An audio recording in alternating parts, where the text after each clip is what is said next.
Good morning and welcome back to my channel and welcome to another new vlog.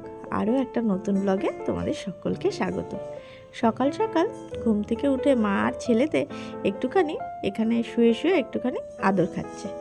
আসলে আমি অনেকক্ষণ আগেই ঘুম থেকে উঠে পড়েছি, কিন্তু আয়ুষ সবে উঠলো, সেই জন্য একটুখানি শুয়ে শুয়ে আদর খাচ্ছে। এবার যেতে হবে স্কুলে। আয়ুষকে স্কুলে দিয়ে দিয়েছি, মাঝখানে আর তাড়াহুড়োর ঠাড়ায় ভিডিও কিছু শ্যুট করতে পারিনি। আর আজকে যা বললো, এই দেখো মাসকাবাড়ির বাজার করতে, যেহেতু মাসের শুরুর দিকটা বোনের বাড়ি ছিলাম, সেই জন্য বাজারটা করা হয়নি। আজকে সেই জন্য বাজারটা কমপ্লিট করব। চলে এসেছি রাজপুর বাজারে। বাজারে জানো তো চারিদিকে প্রচণ্ড ভিড়। কিসের ভিড় এখনও বুঝতে পারছি না, দেখা যাক কী হয়, পরে জানাবো তোমাদেরকে। এই যে চলে এসেছি মাসকাবাড়ির দোকানে। এখান থেকে আমি এখন মাসকাবাড়ির লিস্টটা দিয়ে দেবো, দিয়ে তারপরে কিছু বাজার করতে হবে, সেই জন্য হাতে একদম পয়সা নেই। তাই জন্য চলে এলাম এটিএমে।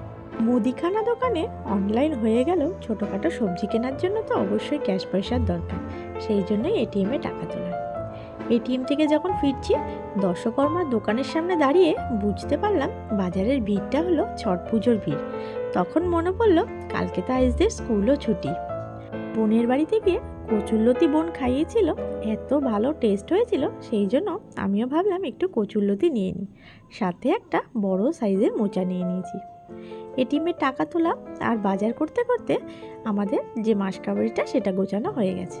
তারপর সমস্ত দুটো ভারী ভারী ব্যাগ নিয়ে রিক্সা করে চললাম বাড়ির উদ্দেশ্যে।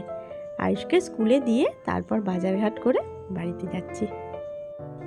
বাড়ি ফিরে এসে একটুখানি ফ্রেশ হয়ে নিয়ে একটু চা বসিয়ে দিলাম। আর এদিকে দেখো মা মোটামুটি রান্নার সব গুছিয়েই রেখেছে।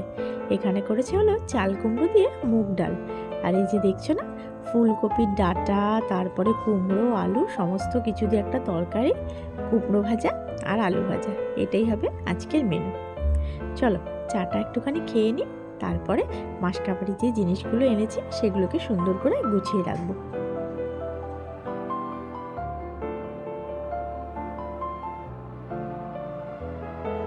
চলে এসেছি চা নিয়ে। এখানে যে ছেঁড়া ছেঁড়া পরোটাটা দেখতে পাচ্ছ, এই পরোটার অর্ধেকটা আমি স্কুল যাওয়ার সময় তাড়াহুড়ো করে খেয়ে গেছি, বাকিটুকু খাওয়ার আর সময় হয়ে ওঠেনি, সেই জন্য আধা যে পরোটাটা রয়েছে মা বললো এখন সেটাকে খেয়ে নিই, সেটাই এখন উদ্ধার কার্যে বসেছি। কি হয়েছে?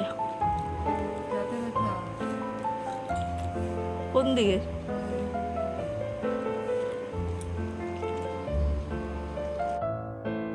বোনের বাড়ির থেকেই মায়ের দাঁতে ব্যথা। এই দাঁতে ব্যথার জন্য বহুদিন ধরে কিন্তু ওষুধ খাচ্ছে, কিন্তু দাঁতে ব্যথাটা কমছে আর বাড়ছে, কমছে আর বাড়ছে। সেই জন্য ভেবেছি হয় আজকে বিকেলে নয়তো কালকে বিকেলে গিয়ে দাঁতের ডাক্তারটা দেখিয়ে আসবো। আর এখানে দেখো মাসকাবাড়ির সমস্ত জিনিসগুলোকে বার করছি। এখানে ঠাকুরের যে জিনিসগুলো রয়েছে সেগুলোকে আগে ঠাকুরের দিকে একটুখানি সরিয়ে রেখে দিই, আর এখানে টুকটাক করে জিনিস যেগুলো এনেছি সেগুলো বার করছি। দেখতেই পাচ্ছ এই যে জিনিসগুলো, এগুলো হলো সব বাথরুমে ইউজ করবার জিনিস, মানে টয়লেট্রিজের সেট, সেই জন্য এগুলোকে আলাদা রাখলাম। যেমন এই যে নীল, তারপরে সাবান, তারপরে good night, shampoo, body wash, এইগুলো আরও টুকটাক জিনিস দেখতেই পাচ্ছ। সমস্ত জিনিসগুলোকে কিন্তু প্রত্যেকটা মাসে আমি লিস্ট করে নিয়ে যাই, এবং লিস্ট করে সমস্ত কিছু গুছিয়ে বেছে দাম দর করে তাহলেই কিনে আনি। হুট করে কিন্তু কিনে আনি না, কেনার আগে সমস্ত জিনিসের দামটা একটু একটু করে জেনে নিই। এটা হলো আয়ুষের খাবার, সফোলা মশালা ওটস। আয়ুষের জন্য ম্যাগি, মশালা ওটস আর মুসলি, এই তিনটে জিনিসই মোটামুটি প্রত্যেক মাসে আমি নিয়ে আসি। আর এই দেখো আমার বাবুর ব্যাটারি, প্রত্যেক মাসে আয়ুষের বায়না ব্যাটারি কিনে নাও, কী করবে না গাড়িতে লাগাবে। ঠিক আছে, প্রতি মাসে ব্যাটারিটা আমি কিনে দিই, কিন্তু শেষ পর্যন্ত মাসের শেষে সে ব্যাটারিগুলোকে লাস্ট পর্যন্ত আর খুঁজে পাওয়া যাবে না। এই গাড়ির থেকে ওই গাড়ি, ওই গাড়ি থেকে ওই গাড়ি করতে করতে কোথায় যে হারিয়ে ফেলে তার ঠিক নেই। আর এখানে যে তেলের প্যাকেটগুলো দেখলে তোমরা মনে মনে ভাবতে পারো দিদি কি এত তেলের প্যাকেট খায় মাসে? আসলে না, সব সময়ের জন্য একটুখানি এক্সট্রা করে এনে রাখি। কোনো সময় লোকজন থাকে বা কোনো সময় এমনিও এনে রাখি, যে ধরো কোনো অকেশনালি, সেই জন্য এনে রেখে দিই। আর যখন 3-4টে তেলের প্যাকেট একবারে হয়ে যায় সেই মাসে আর আনি না। এই দেখো কতগুলো বালতি সাজানো হয়েছে, প্রত্যেকটা বালতির মধ্যে আলাদা আলাদা জিনিস, কোনোটায় বাথরুমের, কোনোটায় তেল, কোনোটায় মশলা, কোনোটায় বিস্কিট, কোনোটায় ডাল, সব আলাদা আলাদা জিনিস থাকে। কারণ না একটার সঙ্গে একটা রাখলে কিছুটার ক্ষেত্রে ক্ষেত্রে গন্ধর জন্য জিনিসগুলো নষ্ট হয়ে যায়। যেমন তেলের বালতিতে অন্য কিছু রাখলে তেলের একটা ঝাঁঝালো গন্ধ লেগে যায়। আর এই যে দেখছো ঢাকনি ছাড়া লাস্ট বালতিটা, এই বালতিটার মধ্যে আমি সবসময় এমন জিনিস রাখি যেগুলো এক্সট্রা আমি বাঁচিয়েছি।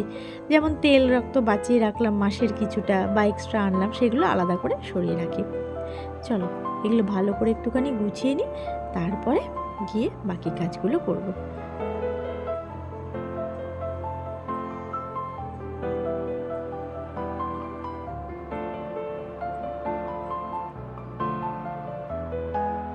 ঘরের টুকটাক কাজ আর মাসকাবারি গোছাতে গোছাতেই দেখলাম 1টা বেজে গেছে। মুখের অবস্থা দেখেছো, ঘেমে নিয়ে চান। এই অবস্থাতেই যেতে হবে আয়ুষকে স্কুল থেকে আনতে, কারণ স্কুলের ছুটি 1:30টায়, তার আগে গিয়ে পৌঁছাতে হবে। আমি যাওয়ার পরেই স্কুলটা ছুটি হলো। সবার ফার্স্টে লোয়ার নার্সারি ছাড়বে, তারপর আয়ুষদেরকে ছাড়বে। এই দেখো এইবার আয়ুষদের ক্লাসকে ছাড়া শুরু হয়েছে।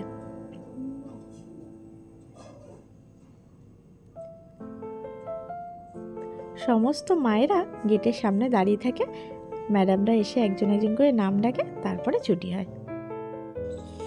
এই দেখো স্কুল ছুটি হয়ে গেছে, আমি আর রিক একটু খেলা করছি। আমরা রিকশায় উঠে গেছি, বাড়ি যাচ্ছি। চলো এখানেই আমরা ব্লগটাকে শেষ করে দিই। আবার দেখা হবে নতুন ব্লগে, ততক্ষণের জন্য